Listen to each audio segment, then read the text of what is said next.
Hello, everybody. Welcome to the Buckeye Weekly Podcast. I'm Tony Gerdeman here, as always, with Tom or Tom. How's it going? Tony, it is transfer portal target season, but we're just in the heart of transfer portal target season right now because for the second show in a row, we just did one on Chaz Coleman, and Chaz Coleman was one of those guys I'm like following around the field during the Ohio State Penn State game, going, I bet we're going to need photos of this guy during the offseason.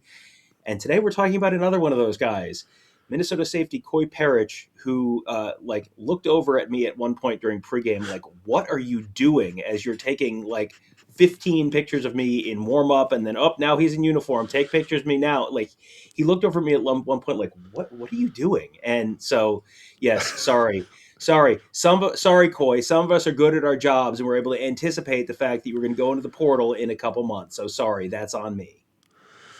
Congratulations on patting yourself on the back. Maybe prematurely, maybe not. We shall see.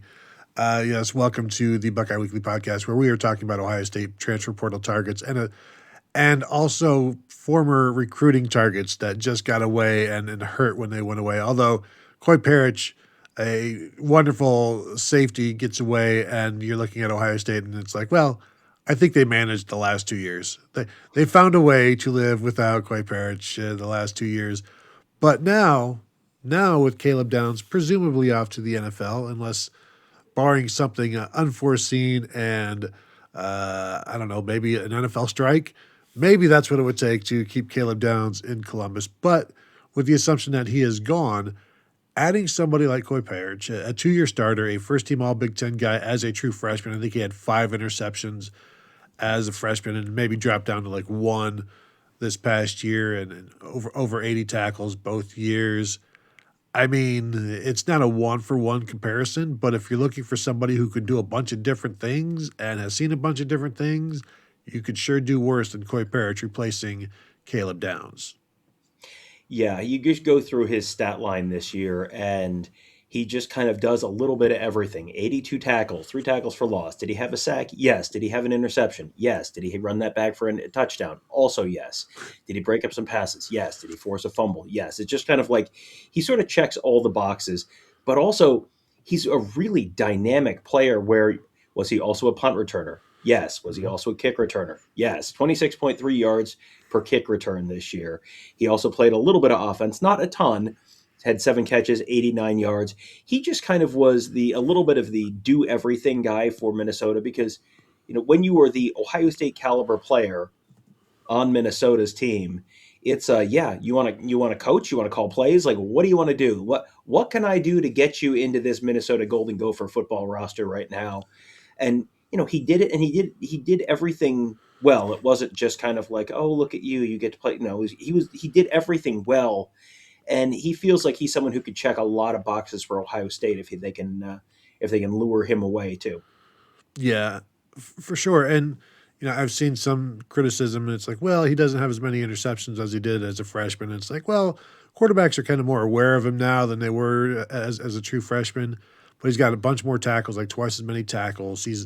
You're doing more things with him, and he can play free safety. He can play strong safety, which is kind of what you need in the Ohio State defense to be able to move around and switch from deep to the box and things like that.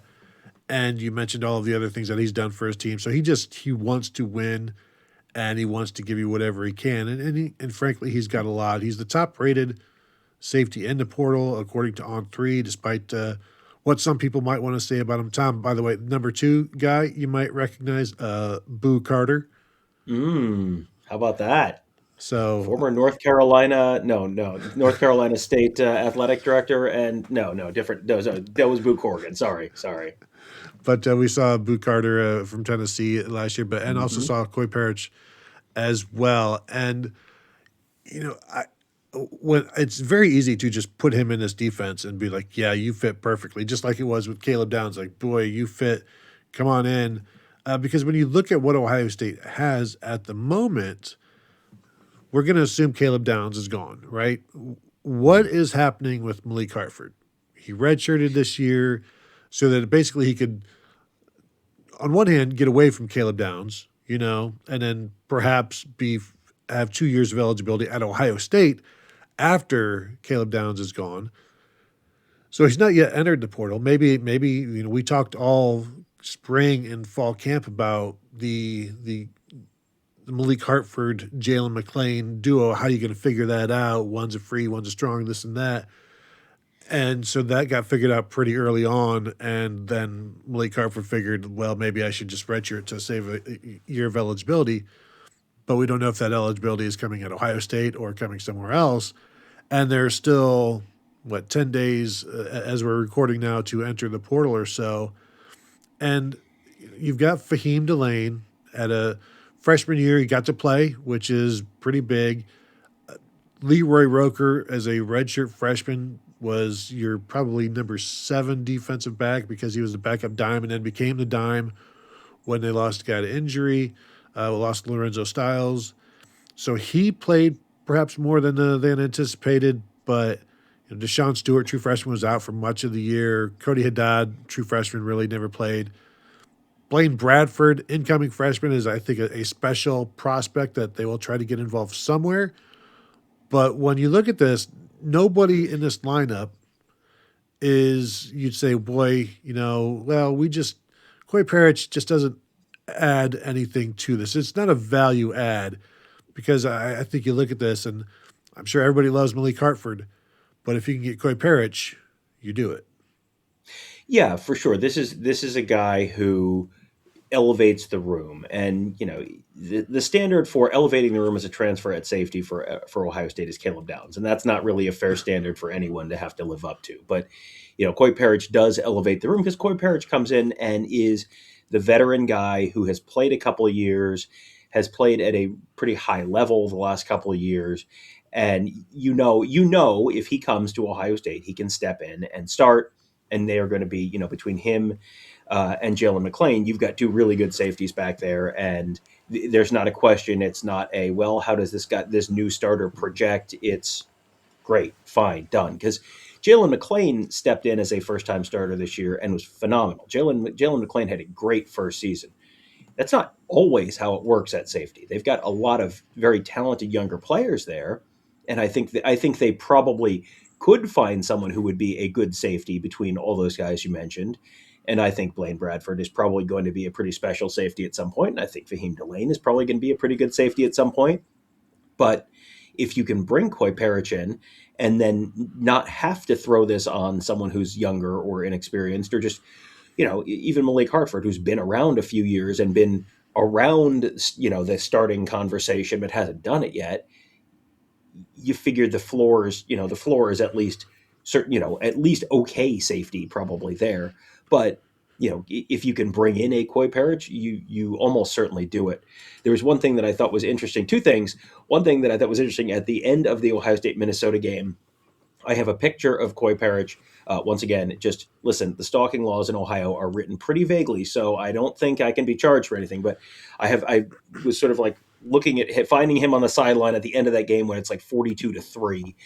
And I was just sort of trying to find him, and I saw him talking to PJ Fleck and got a picture of that. And PJ Fleck actually got asked about that conversation after the game by a Minnesota reporter, because it was like, what were you talking to him about then? Because as I'm watching it, I'm like, don't think about what it would be like to play here and be on the 42 side of this 42-3 score. And PJ Fleck said, quote, "This is a results business. We get paid to win, but my job is to teach. Those are great teaching moments, even if they're not fun.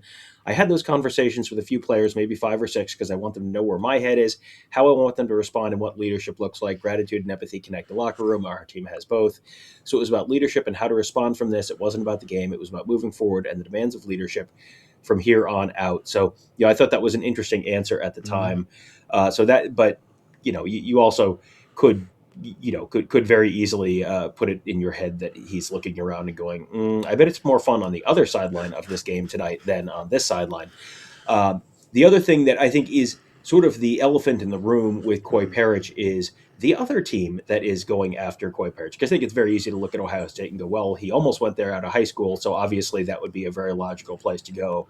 There's a spot for him now. And yes, all true. However, Koi Perich's former defensive coordinator, Corey Heatherman, who was the defensive coordinator when Perich was a freshman, He is now the defensive coordinator of the Miami Hurricanes, who are also having an okay season this year. And you could certainly see a reunion with Corey Heatherman being an appealing thing for Koi Perich down in Miami. So this is one where I think Ohio State would love to add him, but this is far from a given that he would be there. And this also may not be a, well, you just give him more money. Like I don't know that this is necessarily one where they talk about comfort and relationships winning out, and I'm sure there is a good bit of comfort and relationship in place at Ohio State, but there is also at Miami. So I think that's sort of a complicating factor here as well. Yeah, and Miami's got some seniors in that secondary that they're going to have to replace. So you'd think that this would be a very, very important ad for them. Whereas with Ohio State, that they've recruited to replace Caleb Downs, whether that's Fahim Delane or some combination of what they've got there, Malik Hartford as well. But we will see. Still plenty of time to figure this all out. Just thought it'd be interesting to talk about the Koi Perich addition, the possible addition, because I think him and Jalen McLean can fit in. They can both play either position, so that makes them very fluid together, which I think Ohio State defensive coordinator Matt Patricia or whoever might be defensive coordinator in 2026 could use. Boy, Tom, there's going to be it's the off season, but it ain't really the off season. It's just a different season, as we know. So that will do it from here. Want to thank you all for tuning in. Hit that thumbs up before you go if you could. And we've got more stuff to talk about, so hit that bell to be notified when we drop other shows as well. And you can continue to find us at BuckeyeHuddle.com, where we're talking about all of these possibilities on the Buckeye Huddle message board presented by Jeff Ruby's Columbus. So that will do it from here. Thank you all for tuning in, and we will talk to you all later.